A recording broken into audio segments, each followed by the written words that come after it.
하나님의 말씀을 읽어갑니다. 말씀 읽기 365. 8월의 18번째 날 말씀에 엎드리는 우리 모두에게 주의 복이 임하기를 기도합니다. 하나님 아버지, 한 주간의 출발을 말씀으로 하게 해주셔서 감사합니다. 하나님의 말씀을 들을 때 우리의 영혼이 살아나게 하시고 마른 뼈 같은 내 인생에 주의 능력의 생기가 불어오게 하여 주옵소서. 말씀을 듣는 순간 그 놀라운 일들이 벌어지게 하여 주옵소서. 오늘 하루도 종일토록 주와 함께 동행함으로 기쁨을 얻는 하루, 염려와 근심을 몰아내는 하루가 되게 하시고 좋은 하나님의 사람으로 영광을 돌리게 하여 주옵소서. 예수님 이름으로 기도합니다. 아멘. 누가복음 10장. 그 후에 주께서 따로 70인을 세우사 친히 가시리는 각 동네와 각 지역으로 둘씩 앞서 보내시며 이르시되 추수할 것은 많되 일꾼이 적으니 그러므로 추수하는 주인에게 청하여 추수할 일꾼들을 보내주소서 하라. 갈지어다 내가 너희를 보냄이 어린 양을 이리 가운데로 보냄과 같도다.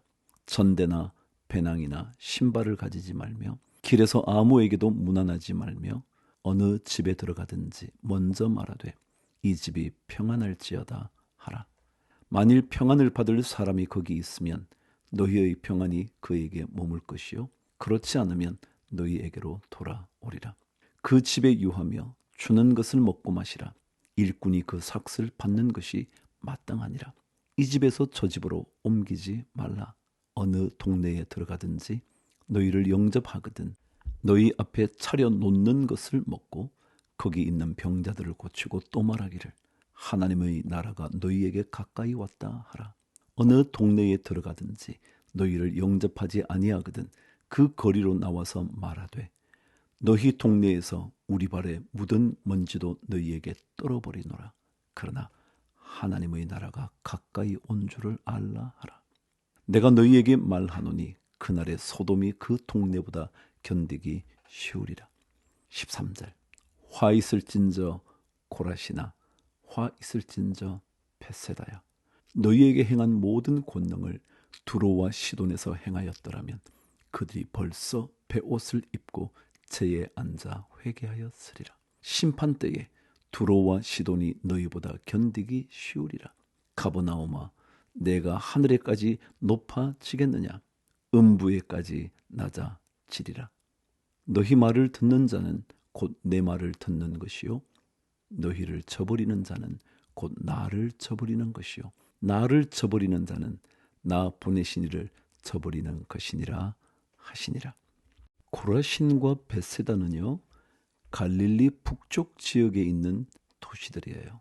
근데 거기서는 정말 주님께서 사역을 많이 하셔서 놀라운 일들을 일으키셨거든요. 근데 그 반면에 두로와 시도는 이방인의 땅이면서 하나님의 말씀을 들을 기회가 없는 곳이었어요. 그래서 주님께서 그렇게 하나님의 말씀, 예수의 말씀을 들으면서도 바뀌지 않는 고라신과 벳세다에 대하여 만일 진짜 복음을 듣지도 못했지만 만일 듣게 된다면 두로와 시돈이 벌써 변화되었을 거야. 그렇게 말씀하시는 거죠. 여러분 어떠세요? 들으시면 바뀌실래요? 교회에 그렇게 오면서도 그렇게 와서 말씀을 들으면서도 바뀌지 않는다면 우리가 고라신과 벳세다 같은 존재가 아닐까 싶기도 하네요. 17절. 70인이 기뻐하며 돌아와 이르되 주여 주의 이름이면 귀신들도 우리에게 항복하더이다. 예수께서 이르시되 사탄이 하늘로부터 번개같이 떨어지는 것을 내가 보았노라. 내가 너희에게 뱀과 전갈을 밟으며 원수의 모든 능력을 제어할 권능을 주었으니 너희를 해칠 자가 결코 없으리라. 그러나 귀신들이 너희에게 항복하는 것으로 기뻐하지 말고 너희 이름이 하늘에 기록된 것으로 기뻐하라 하시니라. 21절. 그때 예수께서 성령으로 기뻐하시며 이르시되 천지의 주제이신 아버지여 이것을 지혜롭고 슬기 있는 자들에게는 숨기시고 어린 아이들에게는 나타내심을 감사하나이다. 옳소이다. 이렇게 된 것이 아버지의 뜻이니이다. 내 아버지께서 모든 것을 내게 주셨으니 아버지 외에는 아들이 누구인지 아는 자가 없고 아들과 또 아들의 소원대로 계시를 받는 자 외에는 아버지가 누구인지 아는 자가 없나이다 하시고 제자들을 돌아보시며 조용히 이르시되 너희가 보는 것을 보는 눈은 복이 있도다. 내가 너희에게 말하노니 많은 선지자와 임금이 너희가 보는 바를 보고자 하였으되 보지 못하였으며 너희가 듣는 바를 듣고자 하였으되 듣지 못하였느니라. 그렇죠. 예수 그리스도 메시아가 이렇게 나타나서 말씀을 전하고 기적을 베푸시는 건 어떻게 듣고 보았겠어요. 25절. 어떤 율법 교사가 일어나 예수를 시험하여 이르되 선생님 내가 무엇을 하여야 영생을 얻으리이까? 예수께서 이르시되 율법에 무엇이라 기록되었으며 내가 어떻게 읽느냐? 대답하여 이르되 내 마음을 다하며 목숨을 다하며 힘을 다하며 뜻을 다하여 주 너의 하나님을 사랑하고 또한 내 이웃을 내 자신같이 사랑하라 하였나이다. 예수께서 이르시되 내 대답이 옳도다. 이를 행하라. 그러면 살리라 하시니 그 사람이 자기를 옳게 보이려고 예수께 여짜오되 그러면 내 이웃이 누구니까? 예수께서 대답하여 이르시되 어떤 사람이 예루살렘에서 여리고로 내려가다가 강도를 만나매 강도들이 그 옷을 벗기고 때려 거의 죽은 것을 버리고 갔더라. 마침 한 제사장이 그 길로 내려가다가 그를 보고 피하여 지나가고 또 이와 같이 한 레위인도 그곳에 이르러 그를 보고 피하여 지나가되 어떤 사마리아 사람은 여행하는 중 거기 이르러 그를 보고 불쌍히 여겨 가까이 가서 기름과 포도주를 그 상처에 붓고 싸매고 자기 짐승에 태워 주막으로 데리고 가서 돌보아 주니라. 그 이튿날 그가 주막 주인에게 데나리온 2를 내어주며 이르되 이 사람을 돌보아 주라. 비용이 더 들면 내가 돌아올 때에 갚으리라 하였으니 내 생각에는 이 세 사람 중에 누가 강도 만난 자의 이웃이 되겠느냐? 이르되 자비를 베푼 자니이다. 예수께서 이르시되 가서 너도 이와 같이 하라 하시니라. 불쌍히 여기는 마음 참 중요해요. 불쌍히 여기는 마음은 남의 입장이 되어보는 거죠. 남의 입장으로 되돌아가 보지 않으면 절대로 불쌍히 여기는 마음이 생기지 않겠죠. 내가 강도 만난 사람이라는 입장이 되어보지 않으면 불쌍히 여김 받는 일이 얼마나 중요한지를 알지 못하잖아요. 38절. 그들이 길 갈 때에 예수께서 한 마을에 들어가시매 마르다라 이름하는 한 여자가 자기 집으로 영접하더라. 그에게 마리아라 이름하는 동생이 있어 주의 발치에 앉아 그의 말씀을 듣더니 마르다는 준비하는 일이 많아 마음이 분주한지라. 예수께 나아가 이르되 주여 내 동생이 나 혼자 일하게 두는 것을 생각하지 아니하시나이까? 그를 명하사 나를 도와주라 하소서. 주께서 대답하여 이르시되 마르다야 마르다야 내가 많은 일로 염려하고 근심하나 몇 가지만 하든지 혹은 한 가지만이라도 족하니라. 마리아는 이 좋은 편을 택하였으니 빼앗기지 아니하리라 하시니라. 여러분 한 가지만 해도 좋게요. 너무 많이 하시려다 신앙과 예배의 삶을 놓쳐버리지 않게 되기를 바라요.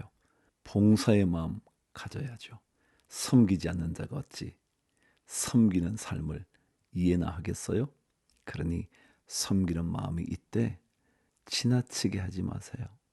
그것이 주님 원하시는 일일지 모르거든요. 말씀을 잘 듣는 일이요.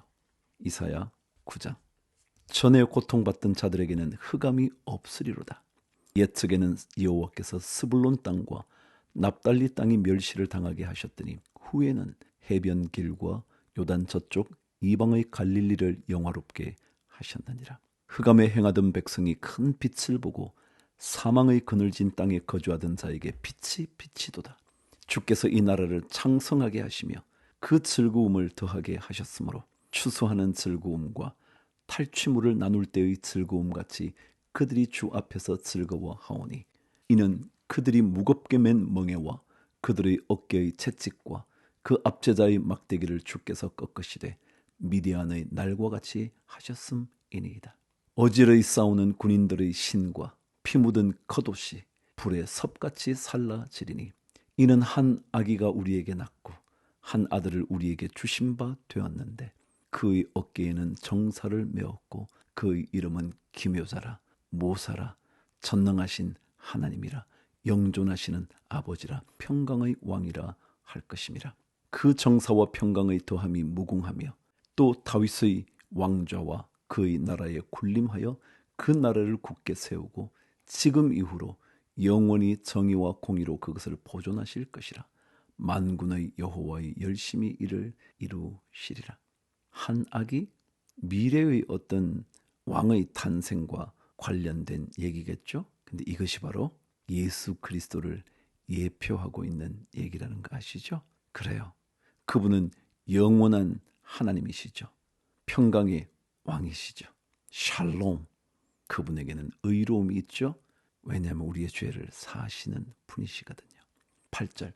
주께서 야곱에게 말씀을 보내시며 그것을 이스라엘에게 임하게 하셨은즉 모든 백성 곧 에브라임과 사마리아 주민이 알 것이오늘 그들이 교만하고 완악한 마음으로 말하기를 벽돌이 무너졌으나 우리는 다듬은 돌로 쌓고 뽕나무들이 찍혔으나 우리는 백향목으로 그것을 대신하리라 하는도다. 그러므로 여호와께서 르신의 대적들을 일으켜 그를 치게 하시며 그의 원수들을 격동시키시리니 앞에는 아람 사람이요 뒤에는 블레셋 사람이라. 그들이 모두 입을 벌려 이스라엘을 삼키리라.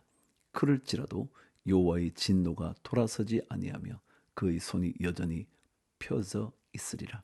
그리하여도 그 백성이 자기들을 치시는 이에게로 돌아오지 아니하며 만군의 여호와를 찾지 아니하도다. 그러므로 여호와께서 하루 사이에 이스라엘 중에서 머리와 꼬리와 종려나무 가지와 갈대를 끊으시리니 그 머리는 곧 장로와 존귀한 자요 그 꼬리는 곧 거짓말을 가르치는 선지자라. 백성을 인도하는 자가 그들을 미혹하니 인도를 받는 자들이 멸망을 당하는도다. 이 백성이 모두 경건하지 아니하며 악을 행하며 모든 입으로 망령되이 말하니 그러므로 주께서 그들의 장정들을 기뻐하지 아니하시며 그들의 고아와 과부를 긍휼히 여기지 아니하시리라. 그럴지라도 여호와의 진노가 돌아서지 아니하며 그의 손이 여전히 펴져 있으리라. 이러면 손이 펴져 있다는 것은 계속 심판의 손을 들고 계신다는 거예요. 하나님께서 치시려고 손을 편다는 뜻이에요. 18절. 대저 악행은 불타오르는 것 같으니 곧 찔레와 가시를 삼키며 빽빽한 수풀을 살라 연기가 위로 올라가게 함과 같은 것이라. 만군의 여호와의 진노로 말미암아 이 땅이 불타리니 백성은 불의 섭과 같을 것이라. 사람이 자기의 형제를 아끼지 아니하며 오른쪽으로 움킬지라도 줄이고 왼쪽으로 먹을지라도 배부르지 못하여 각각 자기 팔의 고기를 먹을 것이며 므낫세는 에브라임을 에브라임은 므낫세를 먹을 것이요 또 그들이 합하여 유다를 치리라. 그럴지라도 여호와의 진노가 돌아서지 아니하며 그의 손이 여전히 펴져 있으리라. 악을 떠나야 되죠. 떠나고 주님께로 돌아와야 되죠. 아니 주님께 돌아온다는 것은 악으로부터 멀어진다는 것을 의미하거든요. 그런데 돌아오지 않는다면 하나님이 치시고 계시는데도 북왕국 이스라엘을 향하여 하나님이 지금 치시고 계시는데도 돌아올 줄 모른다면 그들은 멸망을 받게 되겠죠. 돌아가시죠. 그분의 펴신 손을 접으시도록 말이죠. 주를 위하여 화이팅.